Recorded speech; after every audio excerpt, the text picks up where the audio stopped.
습니다. 에레미야 선지자는 나라를 잃게 될 가까운 미래를 하나님의 말씀을 통하여 듣고 슬퍼하면서 고통 가운데 하나님의 말씀을 선포하고 있습니다. 하지만 안타까운 것은 에레미야가 아무리 하나님의 말씀을 전해도 그의 백성들은 믿지 않고 있다는 겁니다.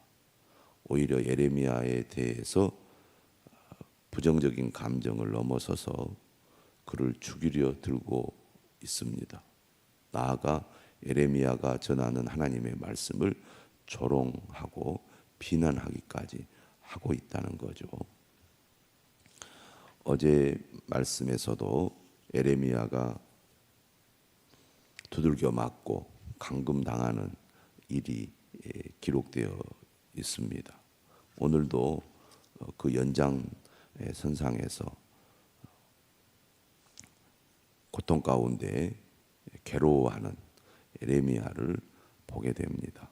7절이죠. 여호와여 주께서 나를 권유하심으로 내가 그 권유를 받아 싸우며. 근데 여기에서 권유라는 단어는 히브리어로 보면은 속임수라는 의미를 가지고 있습니다. 에레미야가 어떤 마음으로 이런 표현을 했는지 생각하게 하는 단어인데요. 자신이 하나님 앞에 속았다는 거죠. 하나님이 자신을 속였다는 겁니다.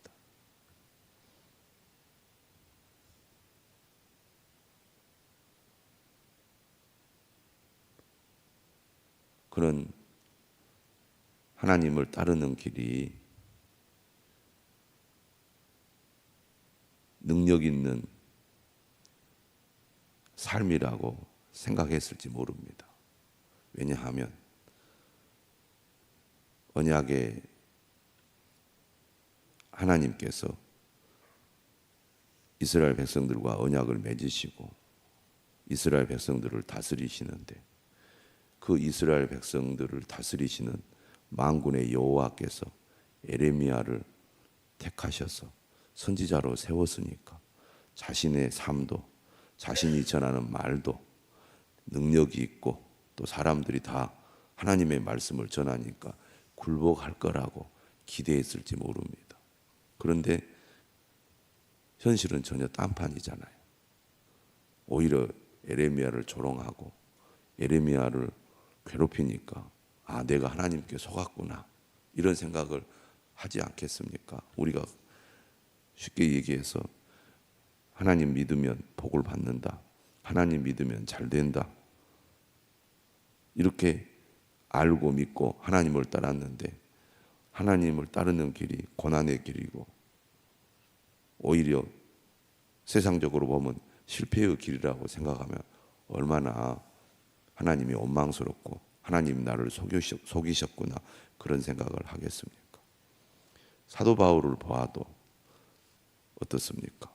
예수님 믿고 팔자를 고친 게 아니라 예수님 믿고 오히려 그의 삶이 꼬이고 말았습니다.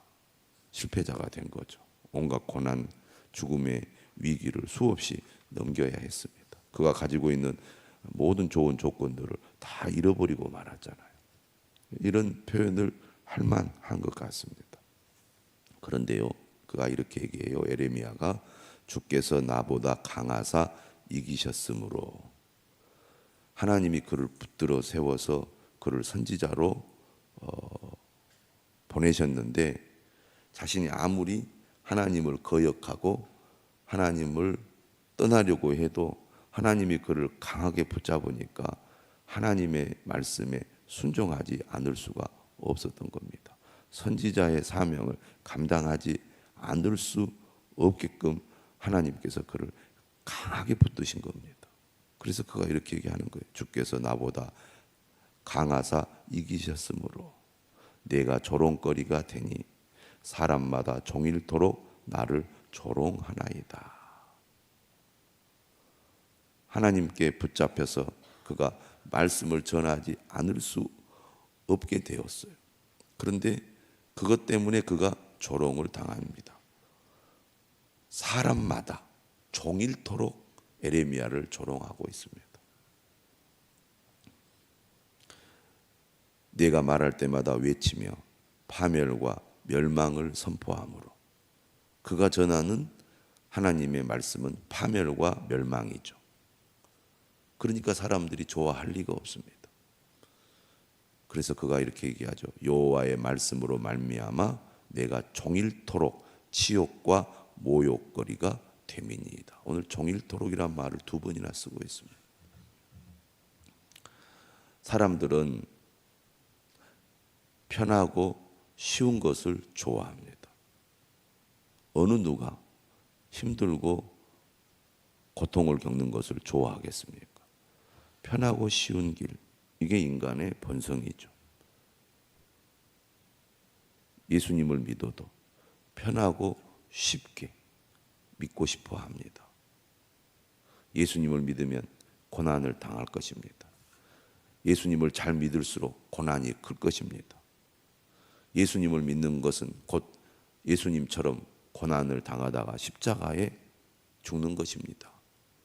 그 얘기만 하면 아마 누가 교회에 남아있을까요? 슬그머니 떠나겠죠. 아이고, 교회에 오면 문제가 해결되고 복받고 잘 될 줄 알았더니 오히려 삶이 매우 고통스럽고 힘든 거구나, 이러면 아마 교회를 안 다닐 겁니다. 그래서 사람들은 평안, 위로, 축복, 성공, 이런 얘기를 듣기를 좋아하죠. 그런데 오늘 에레미야 선지자는 하나님 앞에 붙들려서 하나님의 말씀을 전하는 선지자가 되었는데 종일토록 지옥과 모욕을 당하는 삶을 그가 지금 살고 있는 겁니다. 우리가 믿음이 자라고 또 성장할수록 하나님의 뜻, 또 나를 향한 하나님의 사명이 선명해지잖아요. 그런데 우리는 회피합니다. 왜? 그것이 고난의 삶이라는 게 눈에 보일수록 그 일을 안 하려고 하는 거죠. 저 고통스러운 것은 못해요. 힘든 일은 못해요. 이렇게 하나님을 향해서 거부하는 말을 합니다. 그래서 사람들이 교회 생활을 하면서도 쉽고 편한 일을만 하려고 하고 어렵고 힘든 일, 굳은 일은 잘 안 하려고 합니다. 남들에게 칭찬받고 또 인정받는 일은 하고 싶어 하지만 보이지 않는 곳에서 힘들고 고통스러운 일은 안 하려고 해요.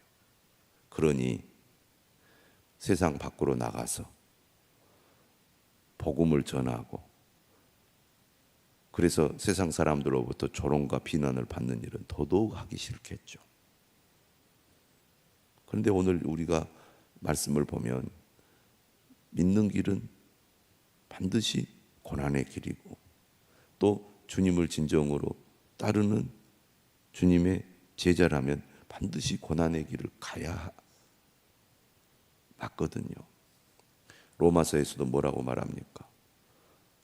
하나님의 자녀이면 또한 상속자니 상속자는 그리스도와 함께 마땅히 고난도 받아야 한다고 말씀하고 있지 않습니까?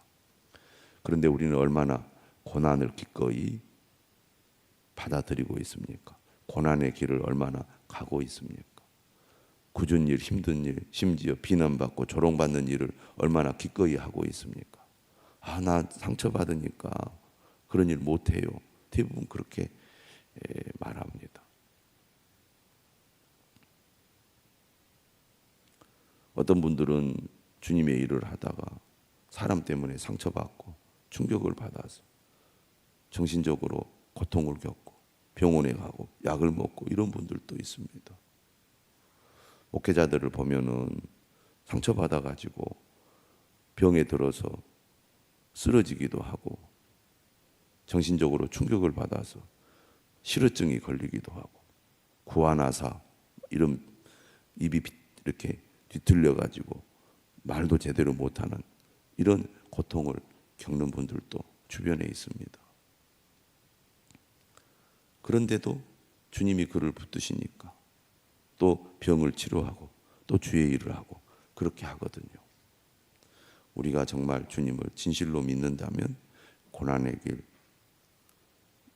회피하지 않고 그 길로 가는 것이 진정한 믿음의 길이라는 거죠.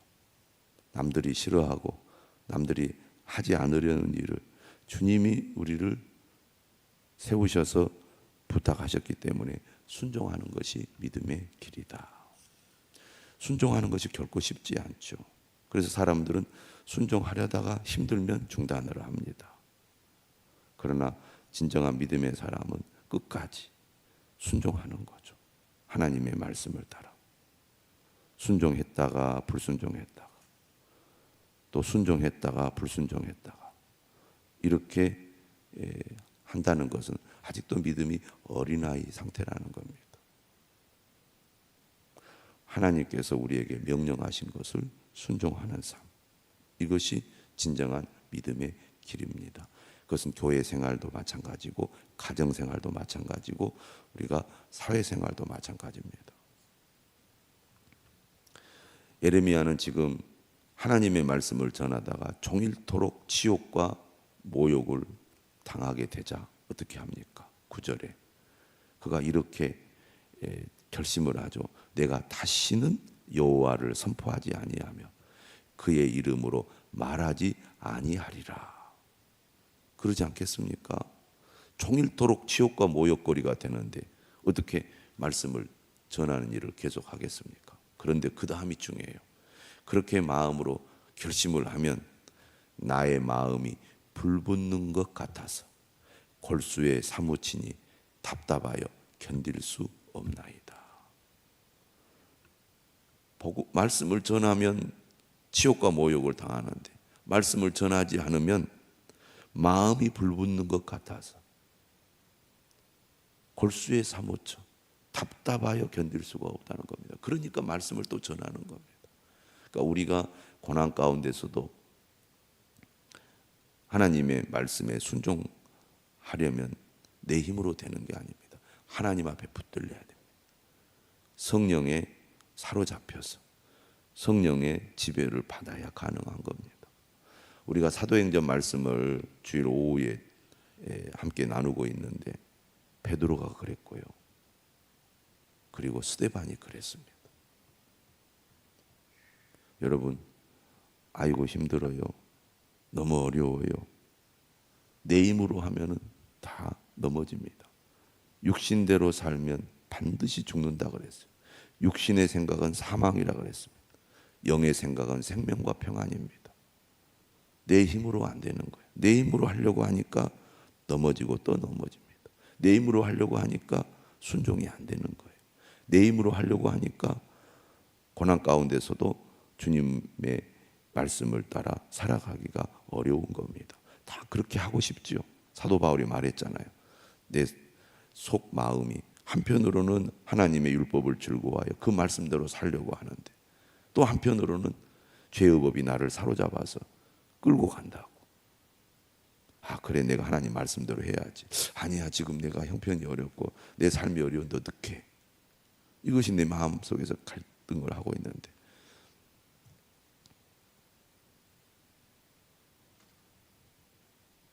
예레미야처럼 나의 마음이 불붙는 것 같아서 골수에 사무친 그런 하나님의 역사가 그를 완전히 사로잡는 것처럼 우리도 성령에 사로잡힐 때 고난을 넘어서서 하나님께 순종하는 사람이 될 수 있음을 믿으시기를 바랍니다. 그래서 우리가 새벽에 기도해야 되고요. 믿음이 연약한 성도들을 위해서 중보 기도를 해야 됩니다. 집중적인 기도, 강력한 기도가 사람을 변화시키거든요.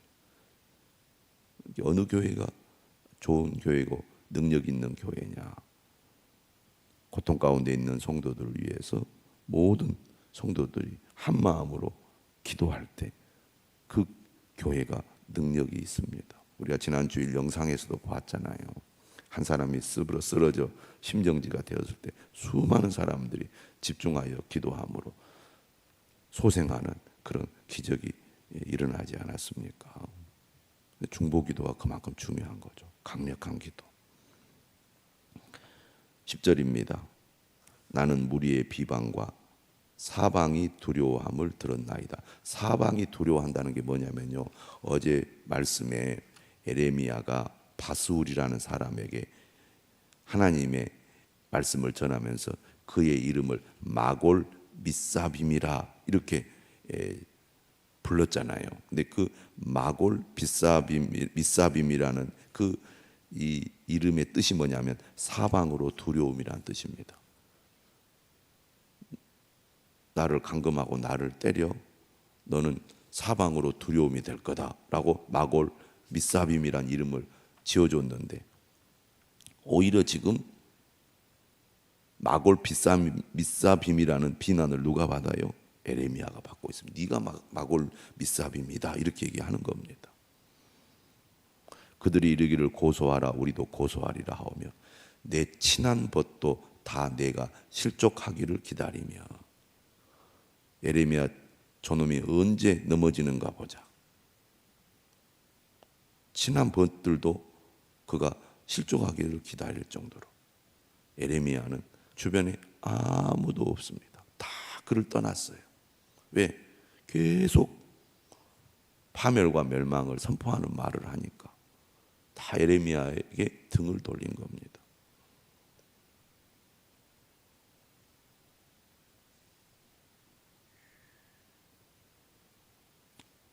그런 가운데서도 11절 이하에 보면 에레미야는 하나님을 간절하게 붙들고 의지하고 기도하고 있어요. 12절에 뭐라고 얘기하냐면 만군의 여호와여 나의 사정을 주께 아뢰어 싸운즉 주께서 그들에게 보복하심을 나에게 보게 하옵소서. 하나님께서 자신을 대적하는 사람들을 하나님의 말씀을 따라 심판하시라고 기도하고 있습니다. 그러면서 하나님을 찬양해요. 여호와께 노래하라 너희는 여호와를 찬양하라 가난한 자의 생명을 행악자의 손에서 구원하셨음이니라. 강한 확신이죠. 간절한 기도가 고통 가운데서도 하나님을 찬양하게 만듭니다. 그래서 기도가 중요한 거예요. 사방으로 에워싸임을 당해서 아무도 없는 가운데 온갖 비난과 조롱을 받았지만 그는 하나님 앞에 강력한 기도를 드리고 하나님만을 바라보고 있습니다. 하나님 나를 도와주십시오. 하나님은 그렇게 하실 수 있는 분입니다. 오늘 우리도 사방이 막히고 절망적인 상황에서 하나님을 의지하고 하나님께 나가야 될 줄로 믿습니다. 힘들다, 못 살겠다 이렇게 단식만 하지 마시고 하나님을 찾아야 합니다. 더 기도해야 됩니다. 그런데 오늘 말씀 여기서 끝나질 않아요. 그 다음 말씀은 더 기가 막힙니다.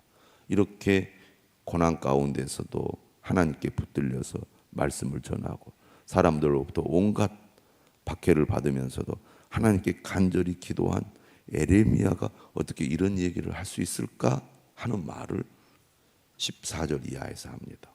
이 14절 이하의 말씀은 욥기 3장의 말씀이 생각나는 욥기 3장의 말씀과 비슷한 내용입니다. 내용이 뭐예요?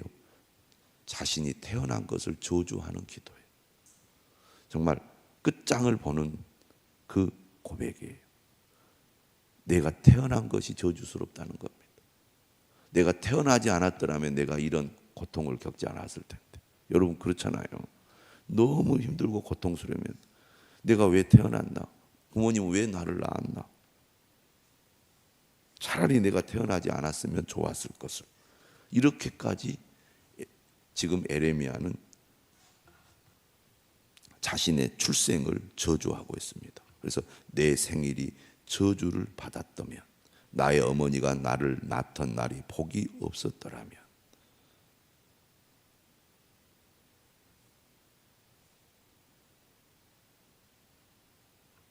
(17절은) 이렇게까지 얘기해요.